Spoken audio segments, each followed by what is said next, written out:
Hello and welcome to this Clinical Care Options Oncology podcast. I'm your host, Jervis Constanzo.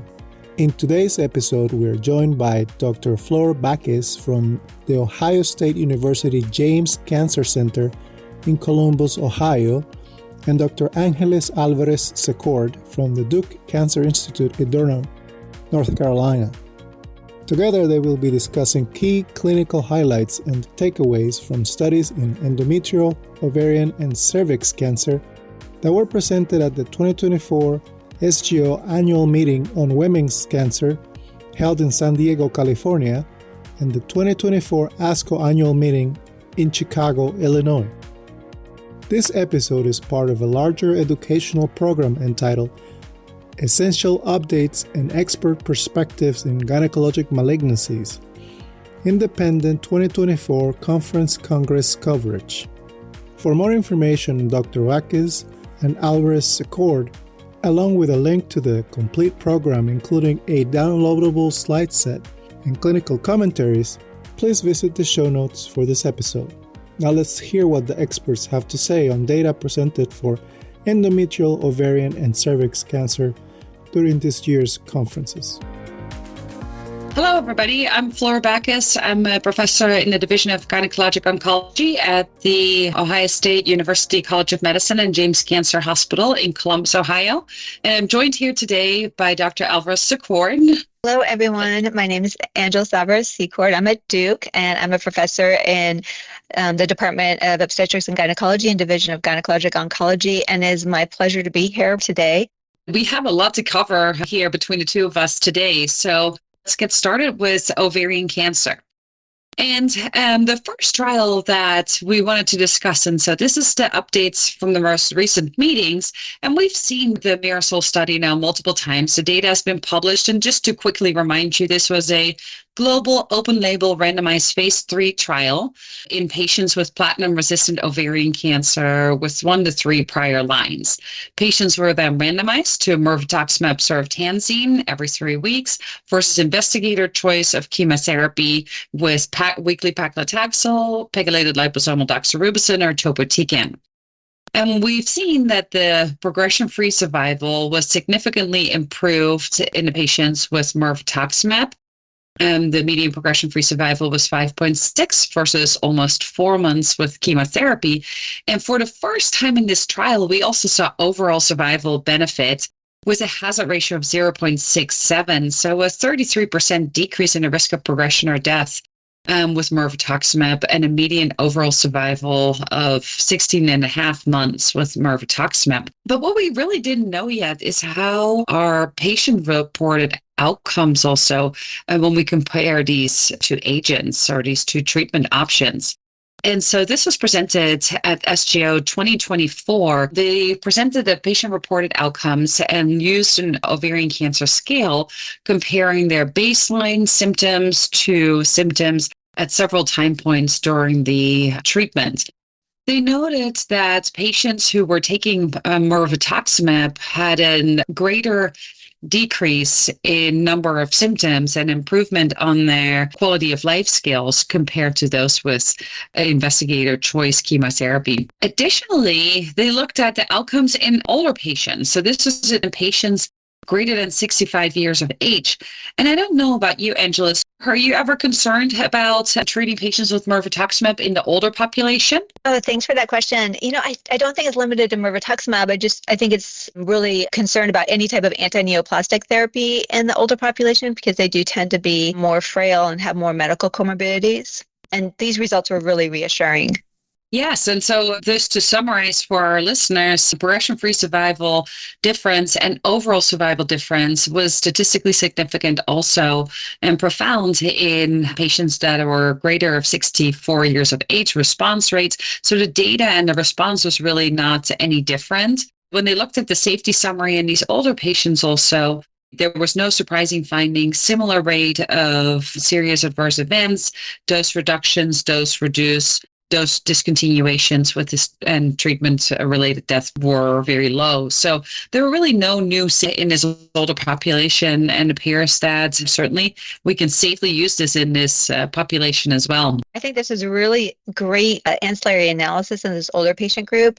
I was just curious, in terms of older patients, if you don't mind if I ask you a quick question, in terms of the neurotoxicity and ocular toxicity, are you seeing any differences? No, I really haven't. Certainly those older patients may complain a little bit more of cataracts at baseline and steroid drops. I've certainly seen that sometimes when they've been on prolonged treatment, which is great, and they've had a good response, but they've also been taking those steroid drops for longer periods of time that may accelerate the rate of cataract formation, and have had to have patients get cataract surgery, but then continue. And it's just important that we make sure that we work closely with our ophthalmologist and distinguish, is this cataract over the blurry vision from the drug? But in terms of other GI neurotoxicity, I have not noted any difference compared to our younger populations. Thank you. There was a couple other trials in platinum-resistant disease presented. NRG GY005 was one of those trials. This compared cediranib with olaparib versus cediranib by itself, or standard of care chemotherapy, again, in patients with platinum-resistant or refractory disease. So it was a pretty poor prognostic population. These patients, was noted here that the median progression-free survival was incredibly short still, between 3 and 5 months, depending on the arm, but it was not statistically different in progression-free survival or overall survival. Overall survival was also relatively short, with around 13 months. What they did see is that patients who achieved a response with cediranib and olaparib did have a durable clinical benefit with longer median duration of response than those patients that had standard of care or cediranib alone. And of course, we've all been hoping for a chemo-free treatment regimen. Unfortunately, this doesn't appear to be the one, but could be considered, but doesn't seem to be superior to any of the other arms. What do you think is the biggest barrier to this combination, Angeles? Well, I loved being part of this study. I'm working with Dr. Lee on this trial, and it was very sad to see these results. We're certainly hopeful based on the phase 2 study design. However, it's clear that this was not as superior to chemotherapy strategy. I think the challenge is really the toxicity with cediranib. Similar to other tyrosine kinase inhibitors, there's diarrhea, fatigue, and hypertension, and you have to really watch the blood pressure. But it was still a very informative study. Some specific signals more in patients who had, the alterations in BRCA1 or 2 that we need to sort through, as well as the future of the translational research that's going to be done in this trial. Yeah, great points. And then let's switch gears a little bit to maintenance therapy. A lot's been going on, of course, in maintenance therapy in endometrial cancer, but in ovarian cancer too. And it's been a few years that the DUO study has been presented. So just to remind you, DUO was an international randomized double-blind phase 3 trial. This included patients with newly diagnosed FIGO stage 3 or 4 advanced ovarian cancer who had not received prior systemic therapy for ovarian cancer, no prior PARP or immune-related therapy, and they had a primary debulking or interval surgery. Also, they could not have a tumor BRCA mutation, because those patients obviously would, with the data that we have, would receive a PARP inhibitor maintenance. So in this trial, for the tumor BRCA mutated negative population, this was chemotherapy with paclitaxel and carboplatin with bevacizumab in all arms, and then randomized to either durvalumab placebo or durvalumab added to this. So a 4-drug combination, and then maintenance therapy was with bevacizumab in all arms, and then durvalumab or durvalumab placebo with or without olaparib. So kind of a complicated schedule, but what they found was that in the patients, and what was most recently presented and part of the updates, is that the final progression-free survival was significantly longer in those patients with bevacizumab, durvalumab, olaparib maintenance compared to those patients who received bevacizumab maintenance only. And it's important here, I think one of the things that we forget about, but the comparisons were all compared to the chemotherapy with bevacizumab arm. There was no official plans comparison between the durvalumab with olaparib compared to durvalumab and bevacizumab alone. But here, I think the thing that was really exciting from this data, when you added in this HRD positive population, you added olaparib to durvalumab and bev, is that for the first time we saw progression-free survival that was now up to 45 months, which is quite remarkable. And so this was considered a positive trial. But and if we look at the interim overall survival data also that were presented at SGO in 2024, there was no significant improvement in overall survival. But in the current light of all the PARP, I think it's also really important that we think about that there was no detriment to overall survival. So, Angeles, have you used this regimen in standard of care at all, adding immunotherapy? And not out of the trial. No, I think the key for me is when you evaluate, in those slides, the final PFS results in the different groups, the HRD positive versus ITT. But what you can see in the HRD positive is even though that numerical number of median PFS is 45 months, which is fantastic, there's no difference between arm 2 and arm 1. So what is the relative additive benefit of Durva plus olaparib compared to Durva alone? I think what this shows is, and there's a missing key elemental arm here, and that's the olaparib and bev combination only without Durva. And so without that arm, it's really challenging to say that durvalumab adds and is the cause of this additional benefit. So I don't anticipate I'll be utilizing this in clinical practice anytime soon. I'm really intrigued, and I certainly wish that we could have gone back and added arm 4. I totally understand why they didn't. I mean, that would be a huge trial, but it just shows the importance of understanding the relative benefit of each drug when you're designing clinical trials. Oh, absolutely. Yeah, that's absolutely a big miss. And certainly when you look at the safety data also, when you add now are up to a 4-drug regimen or a 3-drug maintenance regimen, that is intense and certainly adds some toxicity too. They saw approximately 30 to 36%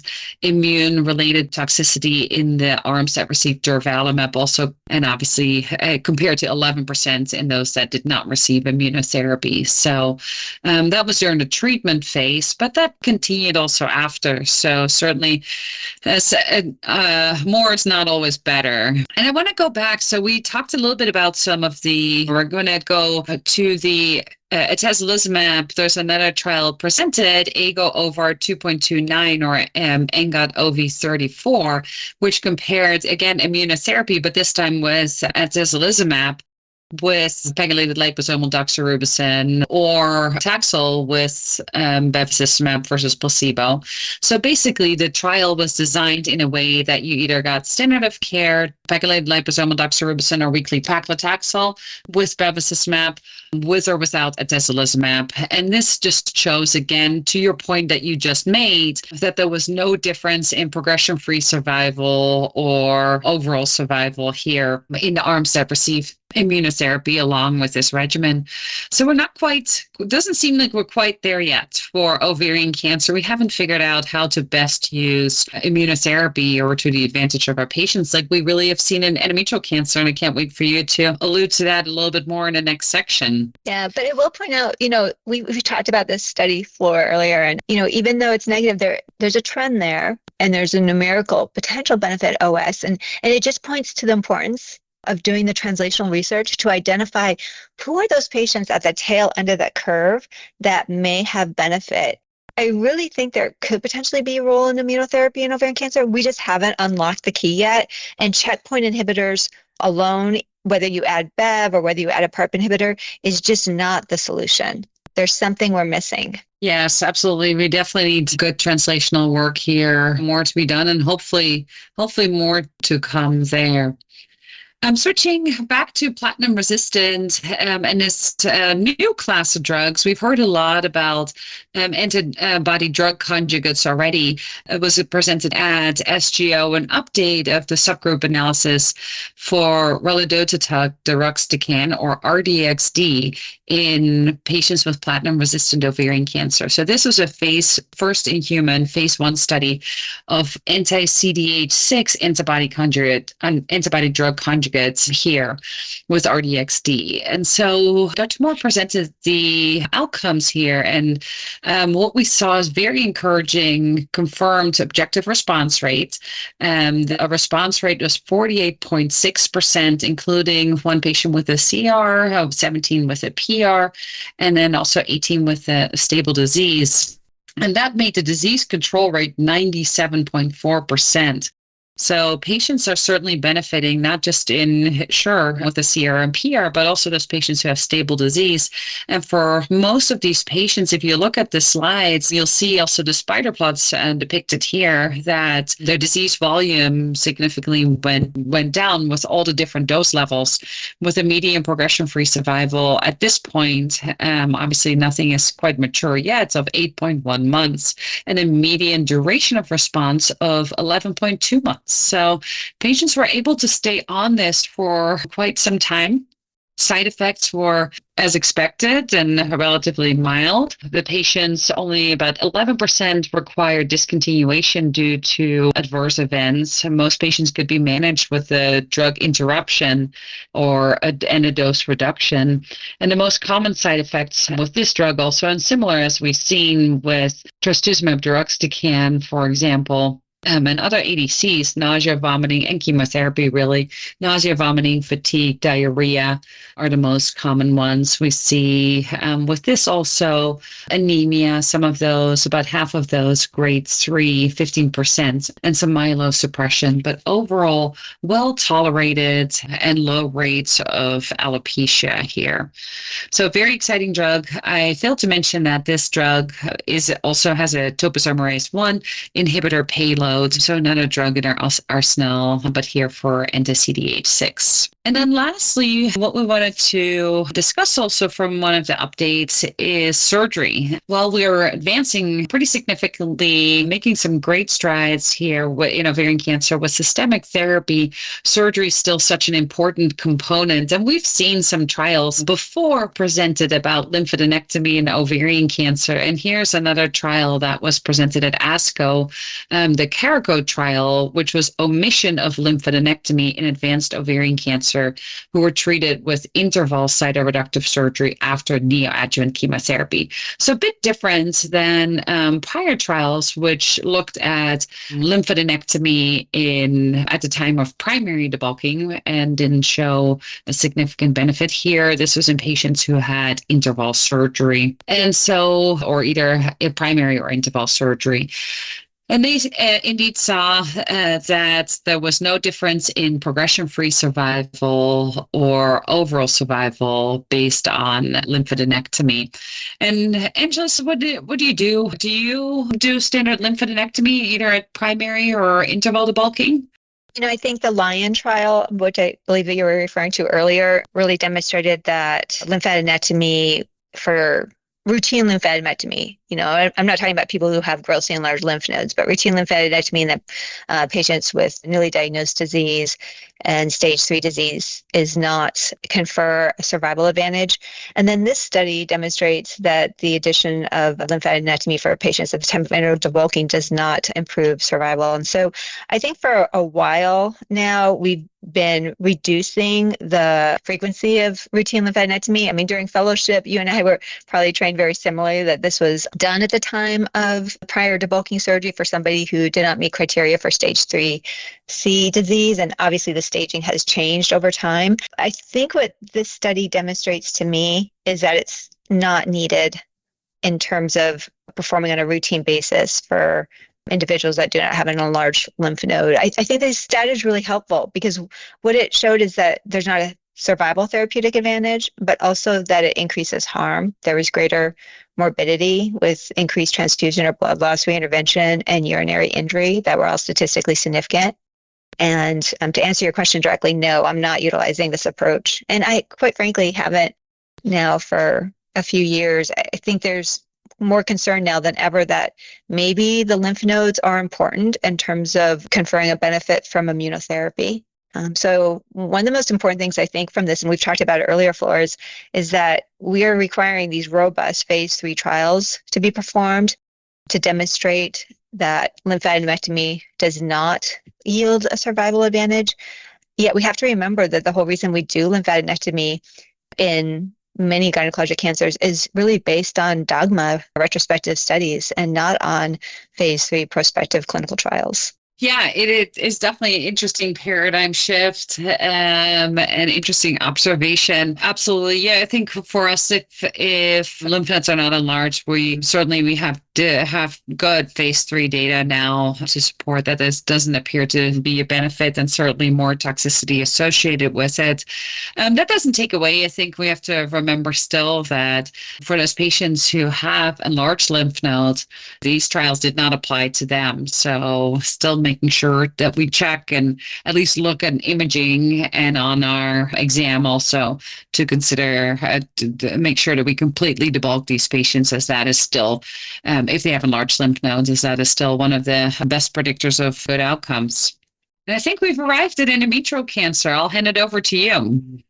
All right. Well, wonderful review of the ovarian cancer data, Flora. That was fantastic. So we're going to start with the Ruby trial. This was presented by Dr. Powell at the SGO meeting as the opening plenary, and I was so excited about seeing the overall survival data from this study evaluating a checkpoint inhibitor, dostarlimab, with chemotherapy in patients with advanced and recurrent endometrial cancer. In every single one of these survival curves, whether it's the intent to treat population, the deficient MMR population or MSI high group in the right, or in the very bottom curve, patients with pMMR or microsatellite stable disease, that there is a significant benefit with the addition of dostarlimab. And I actually should say that it's really a numerical benefit in the pMMR MSS group, but it's still striking nonetheless. So if you look at that lowest curve there, the hazard ratio is 0.79. And at 36 months, 48.6% of those patients were pMMR MSS disease were still alive compared to 42%. And what's most striking, if you look in that upper right-hand quarter, is in the dMMR MSI high group with a hazard ratio of 0.32. I mean, this is so exciting, Flora. We don't typically see these types of curves in endometrial cancer before the use of immunotherapy. So about a 70% reduction in death. And at 36 months, 78% of patients were alive compared to only 46%. So this is a real change in the landscape of care. You can see this further in this dMMR MSI high population with 0.28 hazard ratio for PFS and 0.32 for overall survival, as we just mentioned. Now, if you evaluate this further in patients who have the mutation versus epigenetic change, such as hypermethylation of the promoter, you can see that the improvement persists in either one of these groups with regard to progression-free survival. Hazard ratio of 0.15 for those with the mutation. So 0.15, I don't think I've ever seen that in endometrial cancer. And then 0.39 for the promoter hypermethylation. So really exciting data there. And then in terms of overall survival, now we're talking about smaller numbers. We don't see a significance there, but time and more patients will be needed to show that. But the PFS is still very, very encouraging. I'm going to review the response data. Again, we're talking about incredibly small numbers here, but what you can see is that there's responses whether or not individuals have the mutation or epigenetic change, and the median duration of response had not yet been reached in individuals who have the mutation when dostarlimab's added, compared to placebo, which is the median duration of response was 4.8 months. And in the epigenetic change group, it's a median duration of response of almost 37 months compared to 4.2 months. So I think we have a lot more to learn about the mechanisms underlying deficient MMR, and we'll continue to hopefully get more information from the translational research done in the other studies. But at this point in time, I would say any dMMR would indicate potential benefit from a checkpoint inhibitor added to chemotherapy. We've seen that now, and I think that's good to point out. I think we've seen it from the GY018 trial too, where they looked at epigenetic versus that mutation, and they seem to act the same. And when you give them immunotherapy, there doesn't seem to be a significant difference in how they respond to this. So numerically, maybe a little bit longer, but absolutely, we should give it to any kind of patient, any patient with any form of dMMR tumors. That leads us right into Ruby Part 2.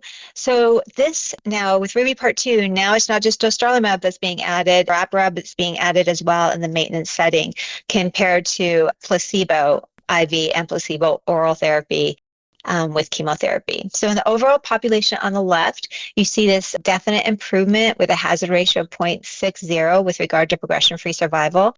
And in the dMMR population, again, you see this significant improvement when you have the combination.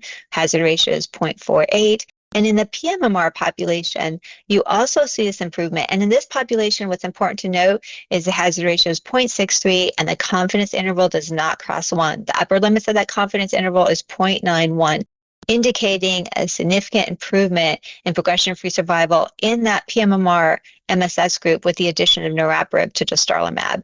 I don't think we fully understand how these drugs interact together to have improved outcome. I know there's a lot of interest in the STING pathway, that a PARP inhibitor may increase that pathway, and that leads to an additive or potentially synergistic effect with immunotherapy. While we don't necessarily understand it, what we do see is that it works. And so this was the first initial presentation of Ruby Part 2 showing an improvement in progression-free outcomes in all of these groups with the addition of a PARP inhibitor to a checkpoint inhibitor. And I think it is important to remember, though, from the Ruby Part 2 that the numbers here are, again, we talked about that missing arm in the DUO, and I'm sure we're going to address that in DUOE too, but there is here no niraparib only arm or a dostarlimab only arm. So it's all either the combination dostarlimab niraparib versus chemotherapy by itself. So the relative benefits or the relative contributions are still definitely something that we need to sort out a little bit more. Yeah, I look forward to seeing that data. I'm sure they have it, so maybe they'll be presented at upcoming meetings. Great point. So again, to your point, Flor, talking about the relative contribution for all of those, we also need to take into account the toxicity, and there is more toxicity when you have that combination. So specifically more nausea, slightly more fatigue, and we need to take that into account because these patients at this point may be completely asymptomatic from their disease. All right, another exciting trial, which is DUOE, which you mentioned. Now, this is a little bit more complex in terms of its clinical trial designs. You can see it's 3 different arms. You have chemotherapy with durva, followed by durva and olaparib placebo, chemotherapy with placebo, with durva and olaparib placebo, and then chemotherapy with durva, followed by durva and olaparib. And as we look at these progression-free survival curves in the intent to treat population, what you see is an improvement in the patients who received durvalumab plus olaparib. So median PFS, 15.1 months compared to 10.2 with durva only, and a control of only 9.6. And again, to your point, we don't have an olaparib only arm, but we do have some other studies, and I wish we had time to get into this, right, where olaparib is utilized in the maintenance setting, where we don't see a benefit like this. So I think in the context of some of the other data out there with a PARP inhibitor only, this appears to be interesting and exciting data, but I totally agree to the other point that you made with Ruby Part 2. Now, when we look at the OS data in that intent population, we see again that benefit with durvalumab and olaparib compared to the others and to durva alone. And while it's not quite as striking, there does appear to be a benefit, and it's not just durva and olaparib only, it's in the durva arm as well that you can see. Okay, so let's talk about GY018, and we're gonna talk about all of these a little bit more in context in the second floor because I know that you have some very interesting observations as well.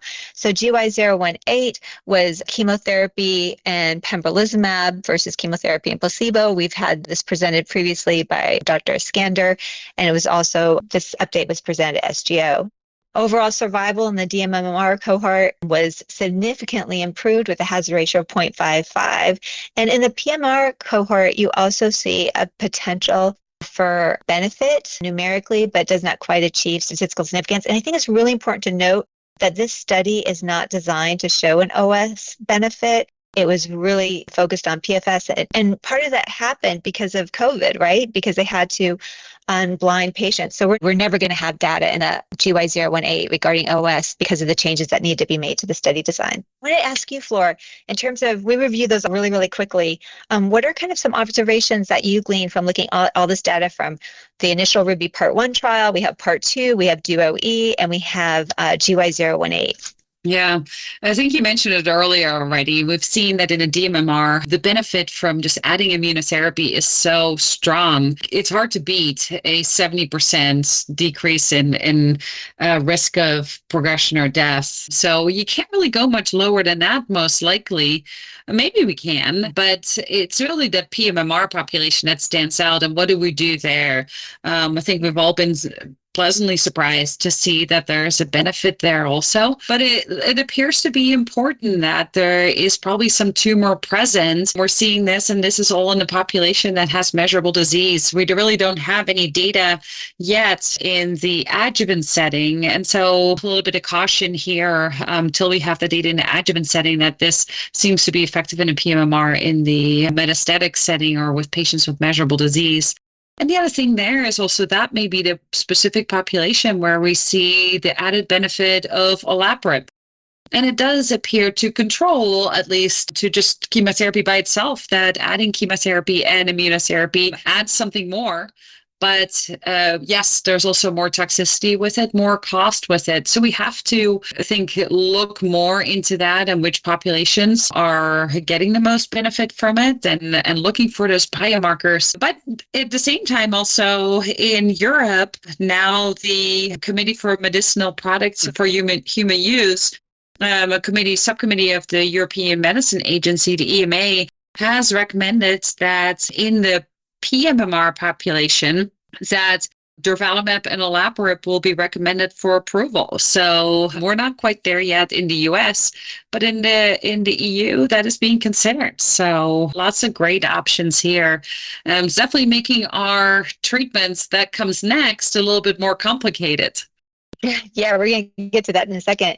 I'm so happy you mentioned that. So I wanted to talk about FDA approvals in the States and then the EU recommendations, some of you just mentioned. So right now we have FDA approval for dostarlimab for patients who have advanced recurrent endometrial cancer with chemotherapy followed by dostarlimab maintenance. We have FDA approval for pembrolizumab in that setting for patients. And we should have some information about durvalumab as well. And then we have, as you mentioned, the CHMP recommendation for durvalumab and olaparib in a pMMR group, and then durvalumab for DMMR. So we do have more and more options. And then let's talk about KeyVibe. You alluded to this. What are options for patients now who've been treated frontline immunotherapy? What do we do next? And while this study doesn't address it, I think it brings up some of the issues in terms of this rapidly changing landscape. So KeyVibe was a study evaluating a TIGIT antibody together with the PD-L1 blockade, patients who had unresectable or metastatic disease, as well as and they had prior chemotherapy, but no prior anti-PD-L1, which is really important, received the agent with pembrolizumab. And what we find here is an objective response rate of 65%. Now, if you compare that to checkpoint inhibitor alone, that's about 50%. This data is exciting, but it's a single agent or single arm study design. It's phase 2. We really can't say what the relative benefit of adding an anti-TIGIT to a checkpoint inhibitor is without further study, but I think at least the response rate indicates we should evaluate further. And let's talk next about the SIENDO study. This is long-term data coming from this phase 3 trial where patients with stage 4 or first relapse endometrial cancer after platinum or taxane therapy who achieved a response were randomized to either selinexor 80 milligrams orally once a week versus placebo. And notice that high dose of selinexor, that dosing has subsequently been adjusted, and we'll talk about why shortly. Then long-term follow-up from SIENDO in the wild-type P53 group. So the importance here is that selinexor at maintenance arm showed a median PFS of 28.4 months versus 5.2 months in the placebo, which is really, really exciting. And the data was further evaluated in the different subgroups and patients, because one of the things we ask, right, Flora, is, well, is this benefit going to be in both the pMMR and dMMR group, or is this just patients who have pMMR disease with a p53 wild type? And so they evaluate that separately in these two different subgroups. So p53 wild type for both, and then you have a pMMR group versus the dMMR group. And the pMMR group, the individuals randomized to selinexor had a median PFS of 39.5 months compared to 4.9 months with a hazard ratio of 0.36, which is really outstanding. And then even in the dMMR group, there was a benefit. Now, it wasn't as strong. It was 13.1 months versus 3.7 months, hazard ratio 0.49. So it demonstrates that there's a benefit of selinexor in patients with p53 disease, whether or not they have a pMMR or dMMR subtype. So more to follow. There's currently a phase 3 trial that's definitive, that's called Export, and we have it open at our site. And I'm really encouraging my partners to consider this trial, especially given this long-term follow-up that shows such incredible improvement in PFS. Toxicity is of issue. Increased nausea and vomiting and diarrhea compared to placebo. In the phase 3 trial, they did reduce the dose to 60 per week. Any thoughts from you, Flora, about this trial? No, I think it's really exciting that we have come such a long way. We have immunotherapy maintenance now, both in dMMR, pMMR, but now also additional options for that pMMR group, which is difficult to treat population. And so for those patients that are not candidates for immunotherapy, or who are but don't want to receive it, or who've had prior chemotherapy and get chemotherapy again, this looks to be a great option as a maintenance treatment.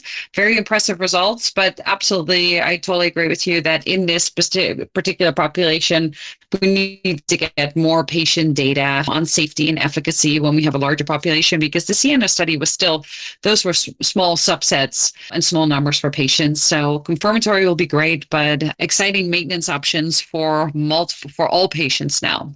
Right, absolutely. And I think what's important too, I mean, personally, if I have a patient who's getting chemotherapy and immunotherapy up front, and they have wild type p53 disease in their pMMR, I will consider offering them the Export trial.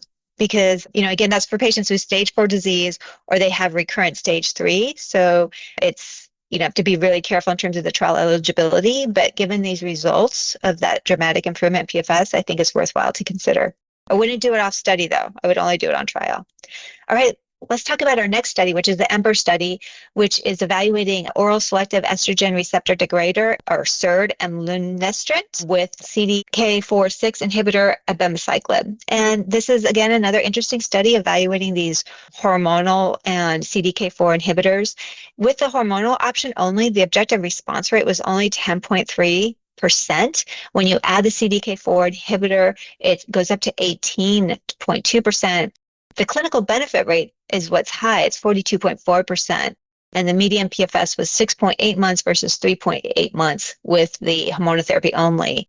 I think this is an interesting combination to continue evaluating further. This was a phase 1A, 1B trial, so still very early. This is a combination I'd be very interested to study in patients who have estrogen receptor positive endometrioid cancers and further development waits. All right, let's talk about this last big trial here. We had a lot in endometrial cancer, didn't we? So it's the LEAP-001 trial evaluating lenvatinib and pembrolizumab versus chemotherapy as first line for patients with advanced or recurrent disease.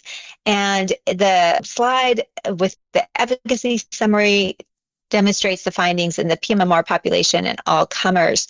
And there's no difference in PFS or OS. In fact, the confidence interval straddles 1. The response rates are very similar, ranging anywhere from 50 to 55%.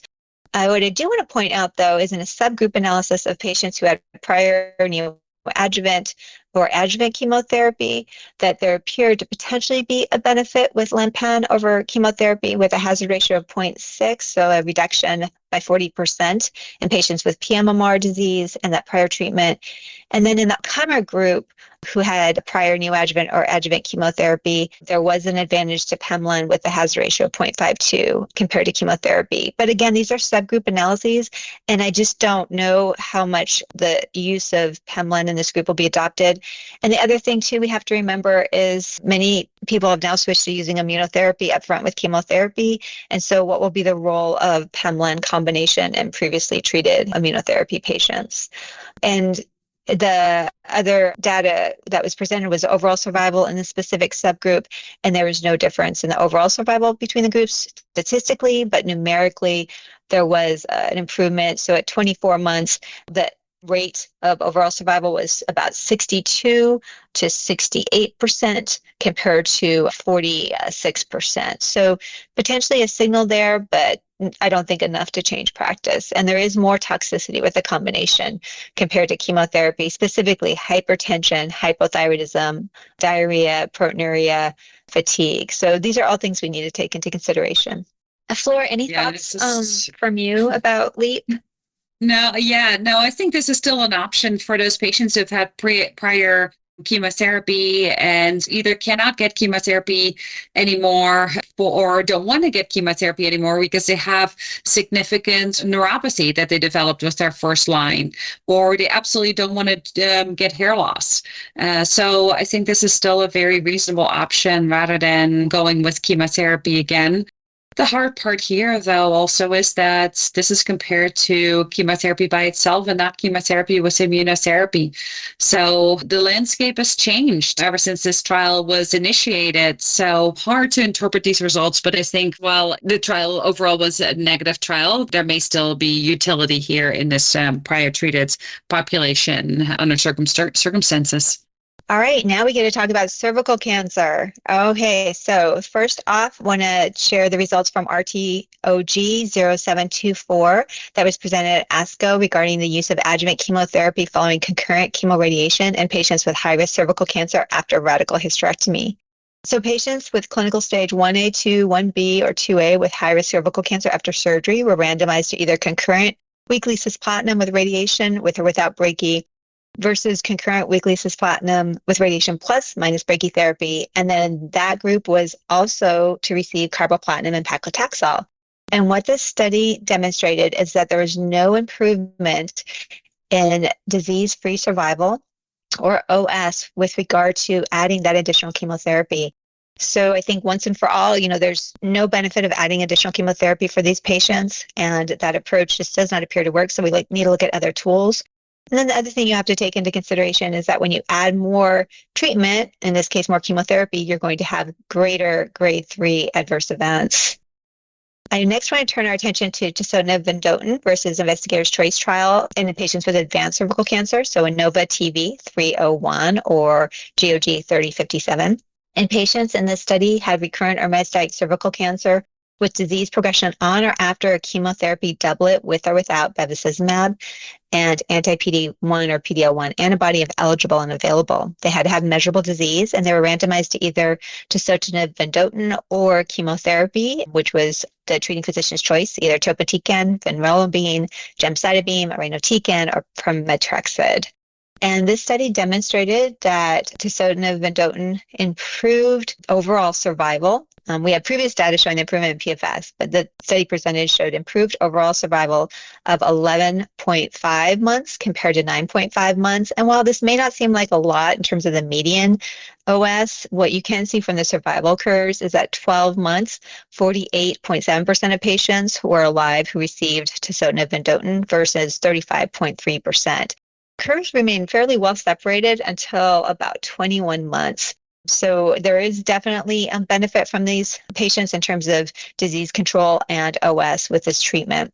In terms of updated progression-free survival, the median PFS was 4.2 versus 2.9 months. And at 6 months from progression, 30.4% of patients had not progressed on the tisotumab vedotin versus 18.9% on standard of care chemotherapy.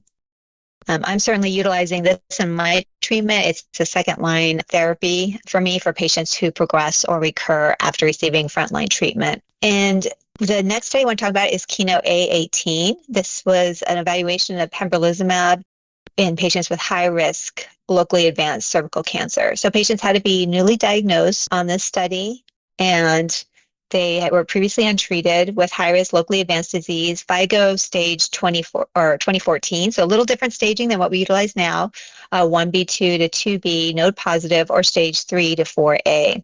And patients were randomized to receive chemotherapy with radiation and pembrolizumab versus chemotherapy with radiation and placebo. And the co-primary endpoints were progression-free survival and OS. And at 24 months, patients who received pembrolizumab had a rate of 67.8% compared to 57.3% with a hazard ratio of 0.7. So essentially a 30% reduction in disease progression. And the OS was also evaluated and slightly improved in the pembrolizumab group. OS has not been reached in either group, but at 24 months, it was 87.2% in pembrolizumab compared to 80.8% with placebo. So we should have longer-term OS coming forward. In terms of the patient-reported events, the compliance was really strong in both arms at 96%, and there was no significant differences observed for scores at the different timelines that they evaluated, as well as multiple different scales that they utilized for their quality of life assessment. There was an initial decrease in some of these scores observed for both the arms at week 3 and 6, but by week 12, all of these scores were improved relative to the baseline. So no detriment. And FDA has now approved pembrolizumab in the setting for patients with stage 3 and 4 disease. So I suspect that many of us have changed our practice to include this agent already. The other study I wanted to talk to you about was Destiny Pan-Tumor 02, which is trastuzumab deruxtecan, or TDXD. This was conducted in multiple different cohorts, including ovarian and endometrial, which we did not discuss today, but we're going to focus on cervical cancer. The primary endpoint of this phase 2 study was confirmed objective response rate by RECIST.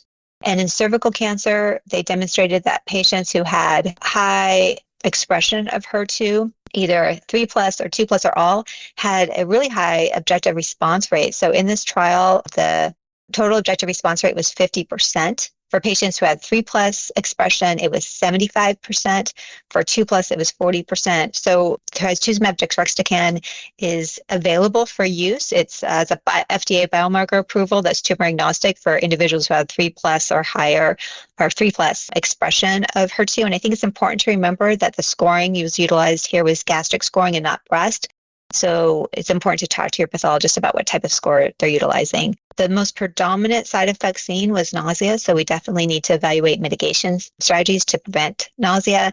And also, I just want to remind people that ILD, or pneumonitis, is really important to watch for in these patients. It is approximately about 11%. And if patients have severe ILD or pneumonitis, it can be deadly. So anybody who has a change on their CT scan or any concerning symptoms of shortness of breath, I strongly recommend holding drug, pulmonary evaluation, PFTs before continuing treatment. I also want to talk about the INTERLACE study. This was presented at ESMO last year, and it's evaluation of patients with newly diagnosed histologically confirmed stage 1B all the way through 4A disease, and evaluated induction chemotherapy followed by chemoradiation. And what this study demonstrated is an improvement in progression-free survival with a hazard ratio of 0.65 with this induction chemotherapy followed by chemoradiation approach compared to chemoradiation. And really, I think, is an important study to consider in resource-limited countries where immunotherapy is not readily available. I do think there's a lot of interest in this approach, and when this abstract was presented, people were really excited. We are waiting for the manuscript to see further how we would incorporate this in our practice. And in terms of the overall survival, which was a co-primary endpoint, the use of induction chemotherapy improved overall survival significantly with a hazard ratio of 0.61, so a 40% reduction in death, and the p-value here was 0.04. And at 5 years, the induction chemotherapy group had a survival rate of 80% compared to 72% with chemoradiation only. In terms of pattern of relapse, we still have issues with distant disease relapse. However, induction chemotherapy did seem to decrease that slightly compared to chemoradiation alone. In terms of distant local pelvic and distant relapses, it was about 12% in the induction chemotherapy group versus 20% with chemoradiation. So we still need to do more to reduce that. But the future is really, really bright with all these new drugs coming available and the biomarkers to direct therapy, or at least understand who's going to have the best magnitude of benefit. And I just want to thank all of you for joining us today. It's been a pleasure to do this with Dr. Bacchus and to see how these trials are really changing how we treat our patients. The landscape is constantly evolving, and stay tuned for what we can share with you in the next months. Thank you, Dr. Bacchus and Dr. Alvarez Secord, and thanks to you, the listeners, for joining us. As a reminder, to view the full program, essential updates and expert perspectives in gynecologic malignancies, independent 2024 Conference Congress coverage, and to download a slide set associated with this discussion, please click the link in the show notes. As always, thanks for listening.